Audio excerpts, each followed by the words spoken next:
एकदा दुर्वास ऋषी आणि अंब ऋषी होते. दुर्वास ऋषी म्हणजे अत्रि ऋषीचा मुलगा आणि अंब ऋषी म्हणजे विष्णू होतो.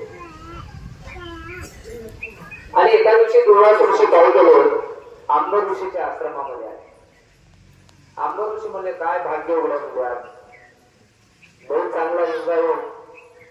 आज दुर्वास ऋषी तुम्ही आमच्या आश्रमात आलात, आमचं काहीतरी खूप भाग्य. मग आणि त्याच्यात तुमचा येण्याचा योग आणि एकादशीचा योग एकच झालाय. आणि आज तुम्ही आश्रमात आल्यामुळे तुम्हाला उपास करावा असं दुर्वास ऋषीला सांगितलं. तर दुर्वास ऋषी काय म्हणतात, मी दत्तभक्त आहे, मी अवधूत भक्त असल्यामुळं मी उपास करतो.